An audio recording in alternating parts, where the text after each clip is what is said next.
Muhammadu khairul wara man jana mumbashira shauki lil khairul bashari al-yasimi lil-atohari al-mustafa min mundore atohiril mundore yazdadu shauki kullama ayanduraku baniya mama. أعوذ بالله من الشيطان الرجيم. بسم الله الرحمن الرحيم. اللهم صل على محمد وعلى آل محمد كما صليت على إبراهيم وعلى آل إبراهيم وبارك على محمد وعلى آل محمد كما باركت على إبراهيم وعلى آل إبراهيم في العالمين إنك حميد مجيد. وبعد السلام عليكم ورحمة الله تعالى وبركاته. السلام عليكم بمندم أم تغين الله سبحانه وتعالى فيك وشيطان تورم ولا رسالة من دمنا تفلا أما زمن الله سبحانه وتعالى لا كدمنا نسيتك مساتك بركة ماي جانغو أنا كسيك فارانغا نمبر ولا مسألة على صلى الله عليه وسلم أنا جنيان زنمون منو ني أنو فرقولني على كربلا لإلى كلمة الله عز وجل على أيوة ما كرتالي كما على كرك صحابه السلام ونانينا نوكوانغرا فتر ولا على كانغشاما أمد جوك على كرب جنيان زنموني أنا بونا سنمو على كرب فاتورا كابونا منونغال فليتو أما كنا بافك على مهر سسمك نيما سارا كوانغا حكيلتو على مهر بونا ولا أمد جوك وبونا سنمو فناي أما ين الله سبحانه وتعالى في على كاكا على كما كاكا على كرب صلى الله عليه وسلم يا ربنا كما على كامبلو على كرب سسمنا بونا وكانوكا alaka sasama kambalo Allah subhanahu wa ta'ala kambalo alaka sasama ka sahaba kanuka alaka vato ka alako ka alaya kama alako ka alaka sallallahu alaihi wasallam Allah harama kama assalamu nambaro lami foldi alsalama chama ana musomama assalama fol kan zanumana kasraka lalika kura ya asama forba jama kullu tulula ibadallah Allah ta'ala ka jon attaqullaha fima amar atanga janga sira Allah subhanahu wa ta'ala nyaka ya mariya kula alako anga minga ito anga zeko ke akelila wantahu amma an huna hawa zajar Allah subhanahu wa ta'ala ko ngaminto ay to nganze ko ke atolila ne mamin makobe jiala tike ke to ko nyuma na islamena e hagil tonna ne mamin makobe alkama jodo kuna wolola e jija e ki seko kenna alaka no ya anambal arsalama bela jelema alako kaka elaya kama alako ka alaka sallallahu alaihi wasallam kama ikhwan almuslimin balma alsalamu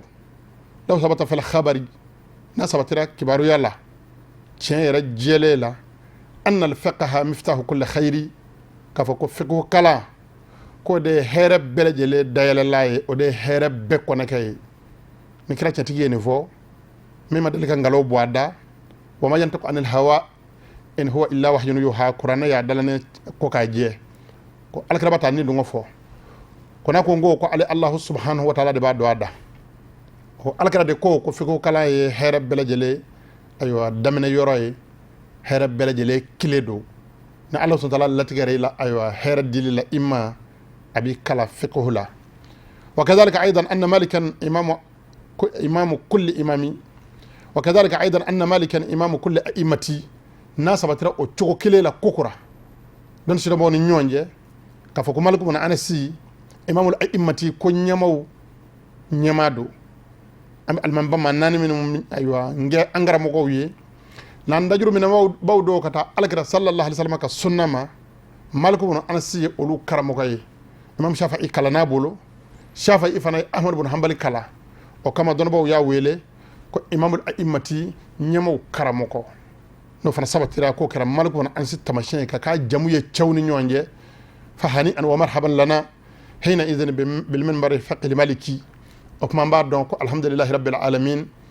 منبر الفقه المالكي سكيلا أمبنا سبابا ما أني تشمي مبلو منه كاكا كلامبلو سكي كدوك أنزيك أكونو كمو كلا كتاسر الله أم بعد كم مادو ما كنا ما مبلو منه أم بعد كو تشدو مين بسكا سني مويه على كلا صلى الله عليه وسلم كسنة ما نون بيقول كو سنة تشو نيا يه شريعة كتابولا كو أهل السنة والجماعة وكمان نون دما فندك فامو amba ñini hakkille ñumaɓe allahu subhanahu wa ta'ala fe ala ko di anambal ma alsama bela jelema okuma alhamdulillahi rabbil alamin nan jigi ceñena don bo kap maka ani sharia makana ka fo ko bara min zigira ve ko bara ni aywa dalube nyove man ahmadullah subhanahu wa ta'ala am allah subhanahu wa ta'ala tanu ka ala barkada o barala ka sai ka jira la kokora an jalasna bi manhi wa karamihi في المرة ال50 نيانزك لي الله سبحانه وتعالى أكا فنسريا أنا كبني كونو نيانزك لي سكيب بدورونانا الله سبحانه وتعالى دم سكان نكو يامبولو أن أو سلام وكا دوكو أمي دوكو نيني أفا شونت لي سغمان ولا كرنغر ليانا جمانا كراموكو أما كو بالا كان نيني كالانديكو أكا كولا دا جاتميني كاسب كورو كولوشي كادمي بارا ينغا كي فراي كي سلامي كبنانا adabara minga ma no ye famu nyuma ye kadim hunumande ma Allah ta'ala kande ma o ka sora kono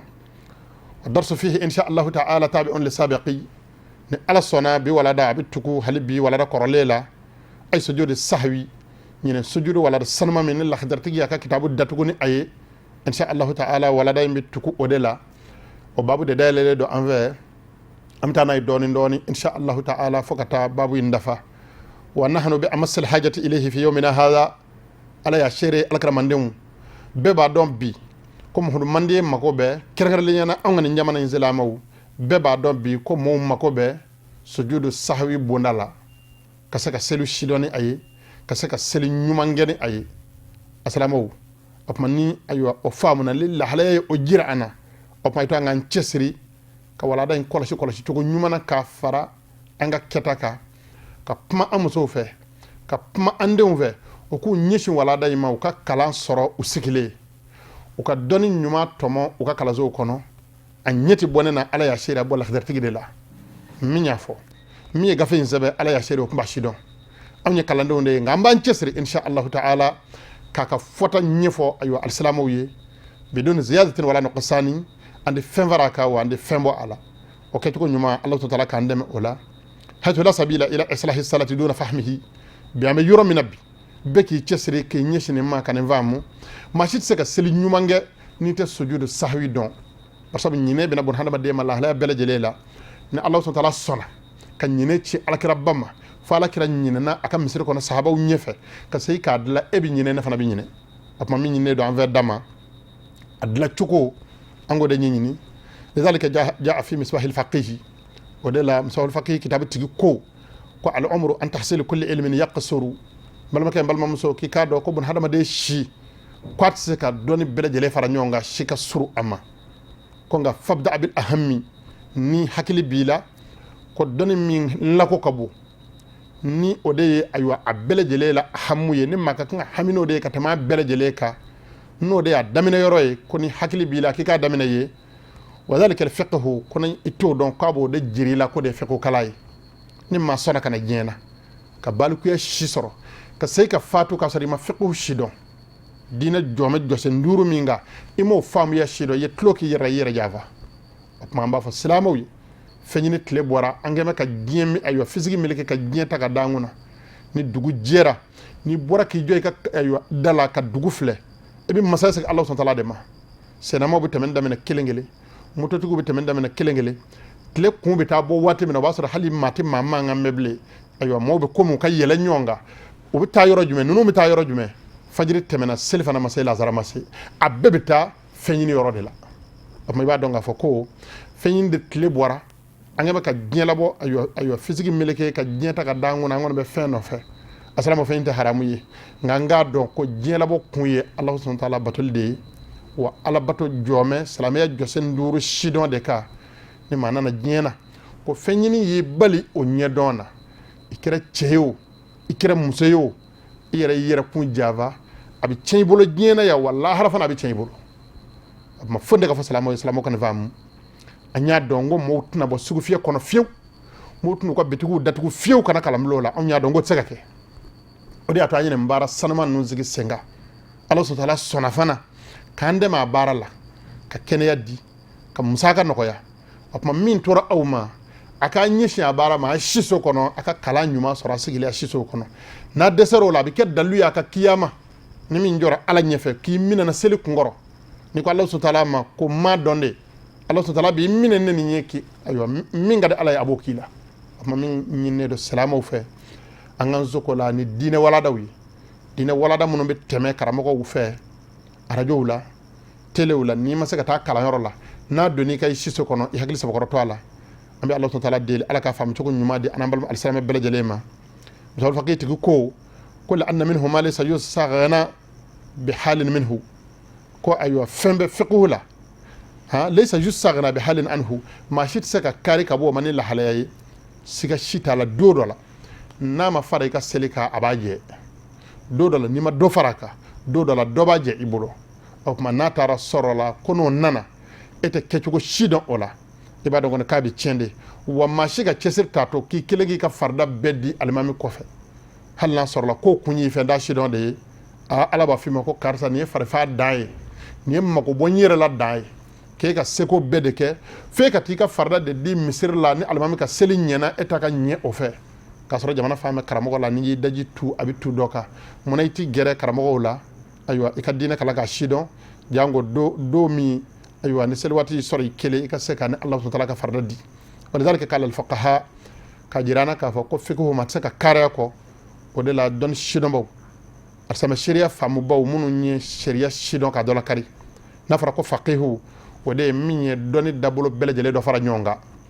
dɔnnibaaw sariyara ko a bɛ diinɛ in sidɔn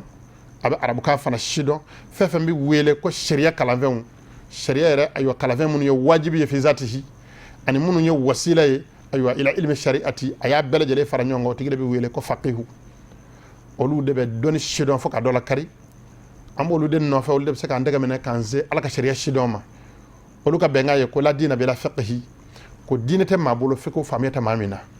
wallahu al-muwaffiqu lis-sawabi sababa bɛ Alahu subahanahu wa taala de bolo Ala k'an bɛn a ma asalamu Ala ka gɛtura qala an-nazim rahimahullahu ta'ala dagtartigi ko Alahu subahanahu wa taala ka hinɛ ani alisilamɛ su bɛɛ la o tuma i tulo ma jɔ nin y'an don dɔ ye seli kɔnɔ ni dɔ farala kan a bɛ dilan cogo di ni dɔ y'a jɛ a bɛ dilan cogo di dagtartigi ko wal yuqda qabli yundana wa in yatul aw kharaja al-masjida fata wa batal ko ni maa min n'a tigilama ɲinɛna ka dɔ kɛ k'a ka seli jɛ n'a ye nakasili kɛ dɔ ye seli jɛ a ka kan ka kabila de kɛ k'a dilan o kɔrɔ ye tenjuruko fila an y'a f'i ye walada tɛmɛnen na tenjuruko fila ka kɔn salamu bilali ɲɛ Ala y'a latigɛ a ma ko kɛra a seginna ka ɲinɛ o fana kɔ a ko a bɛ se ka o juru sara ayiwa n'a sɔrɔla waati ma taa ka dangɛ waati ma kun da la jɛnya a ye salamu bila yɔrɔnin min na a hakili sinna k'a ye ten nakasili kun ye ne ka seli sɔrɔ n kun ka kan ka kabila de kɛ koyi nka ɲinɛna ka salamu bila a sigilen bɛ tenjuruko fila in kɛ ayiwa o yɔrɔ la ka Alahu akbar fɔlɔ ayiwa Alahu akbar fɔ a ɲɛfɛ ni farida ye ŋaniya ye ka tenjuruko fila in kɛ ka tahiya kura kala ka salamu bila ni kabila ye ŋaniya ye n'o kɛra a b'a wasa nka ni waati jɛɲɛna aw kharaja al-masjida walima a ye farida in seli farida seli min ni ayiwa nakasi y'a sɔrɔ a la sisan a y'o seli misiri de la ale hakili ma to a la fo a bɔra misiri kɔnɔ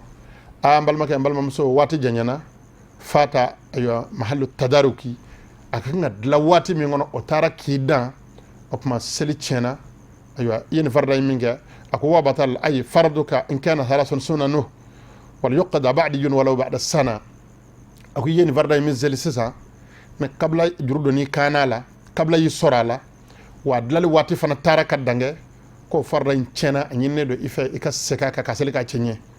nka sharti ye min ye n'a sɔrɔla kabla min y'i sɔrɔ ni kabla in kun ye sunna saba de ko ye fɛn min y'i jɛ seli la fɛn min i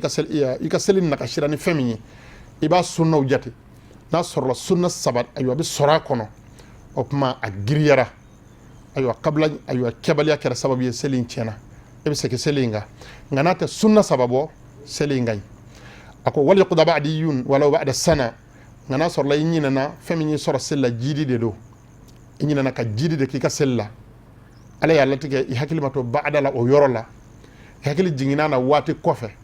ko hali n'a kɛra san kelen kɔfɛ ko ni ba'da sujuru kɔni don tenjuruko fila min bɛ kɛ salamu bilalen kɔ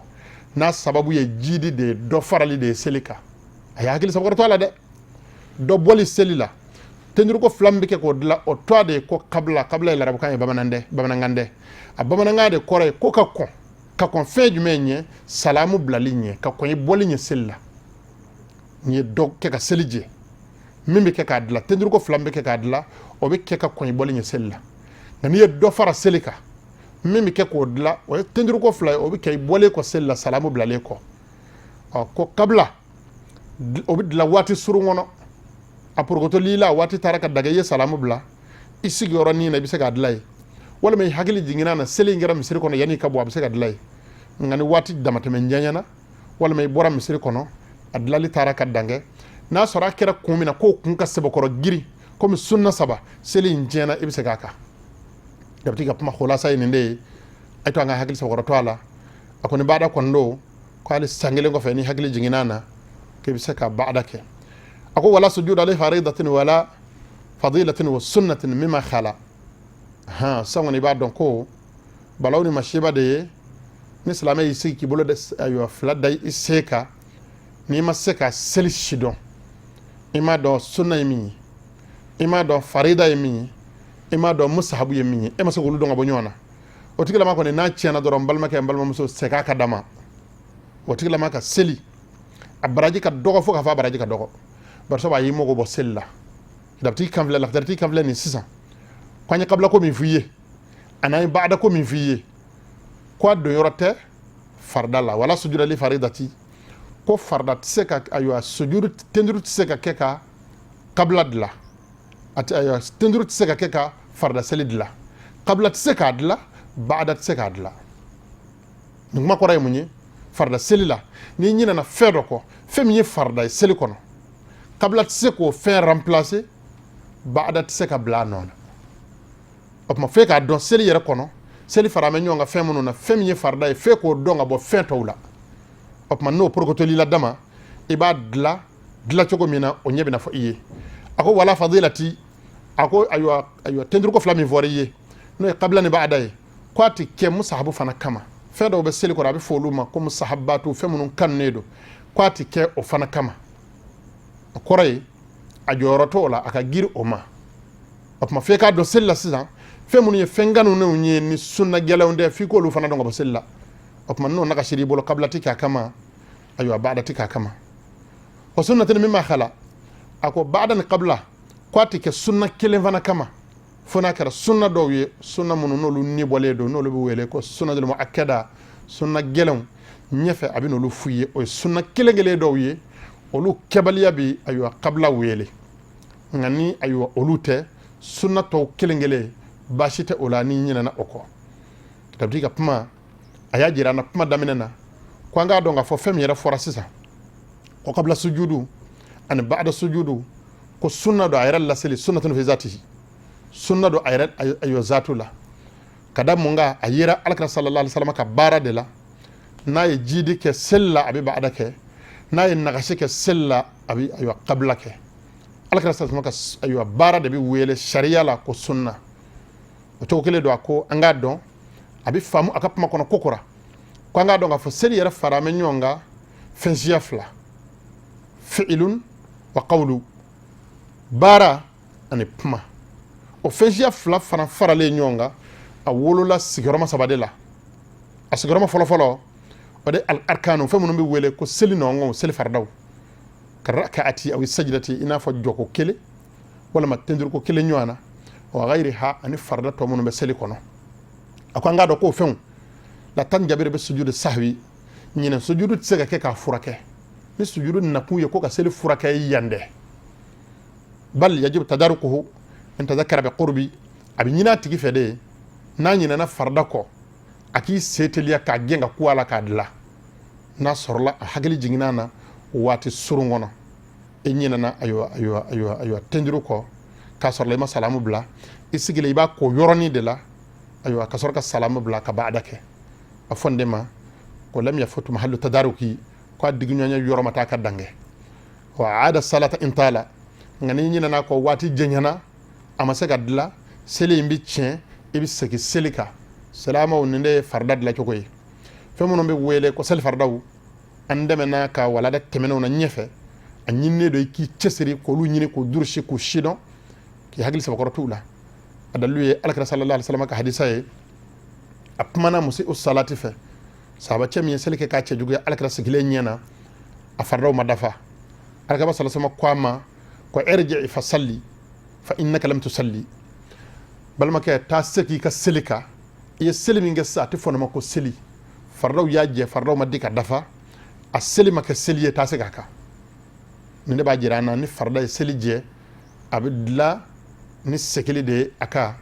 walima min y'a jɛ k'o k'a la joona seli baara filanan o bɛ wele ko as-sunanu seli sunnaw i n'a fɔ tahiya kalan bɛ seli kɔnɔ i n'a fɔ sura bɛ kalan seli kɔnɔ ka da alifatiya kan olu n'u ɲɔgɔnnaw tujura bɛ sujudi o bɛ furakɛ ni tenduru ye kabila sujudi bɛ se ka kɛ k'o furakɛ tenduru fila min bɛ kɛ ka kɔn salamu ɲɛ wa a bɛ jɔ a jɔyɔrɔ la n'i y'a kɛ a kɛcogo la komi sariyatigiw y'a f'i ye cogo min na f'i ko kalan sidɔnnen kɔfɛ n'i y'a kɛ a kɛcogo ɲuman na a bɛ bila a nɔ na i ka seli bɛ ɲɛcogo ɲuman na a dalilu ye Abdullahi ibn Buhaynata ka hadisa ye radwanullahi alayhi ala ka diɲɛ bɛɛ ni sahaba belebeleba in ma a ko inna rasulallahi sallallahu alayhi wa sallam ko an ka dɔn k'a fɔ ala ka kira kisi nɛɛma bɛ alakiraba ma kama min salata zuhri wa alayhi julusu ko selifana seli dɔ la ko alakira ɲinɛna ka wuli k'i jɔ jɔko fila selilen kɔfɛ a kuma kan ka segin tahiya kalan kama ko a ɲinɛna ka fɔ ka wuli ko falamma atamma salatahu kuma min na n'a y'o seli kɛ k'o dakɛɲɛ ko sajada sajidatayni ko a ye sujudu fila kɛ ayiwa seli kɔfɛ alhadis a ye hadisa lakali k'a dafa al-Bukhari hadisa nasu ye imam Bukhari ta ye wa muslim fana y'a lakali a ka kuma kɔrɔ ye alakira sasama sajada qabla salami a ye tenduru ko fila kɛ ka kɔn salamu bilali ɲɛ salamu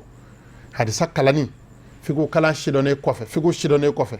walima ka hadisa kala fiku karamɔgɔw bolo ye jakuya bilen de n'i ye zahira lajɛ dama hadisa kɛnɛmana a tigi ko sajada sajidatayni ko alakira sasama ye tenduru ko fila kɛ tenduru ko fila jumɛn don kabila do wa walima baada do wa hadisa wɛrɛ bɛ o ɲɛfɔ fo ka hawu b'a fila fara ɲɔgɔn kan ka sɔrɔ k'a tɛndɛ ka ɲiɲɛ bɔ a la ka kungun bɔ a la k'a kisɛ k'a dɛgɛ fɛkɛw de la o tuma ni denmisɛnw b'a na lakidari kalan ma ka ban arisala kalan ma ka ban sɛkalo kalan ma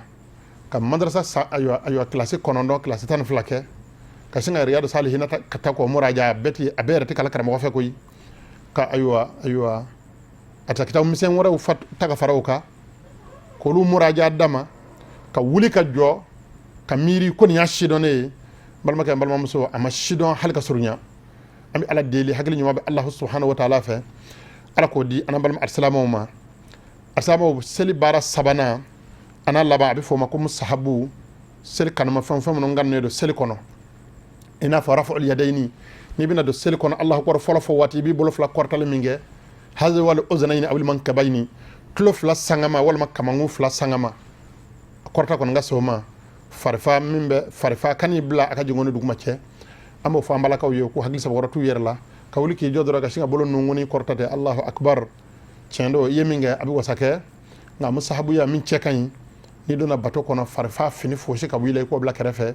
i ka Ala subhanahu wa ta'ala bato cogo ɲuman na ni farifan dakɛɲɛ ye i k'i bolo fila kɔrɔta fo ka se kamangu hakɛ ma walima ka se ayiwa i tulo fila sanga ma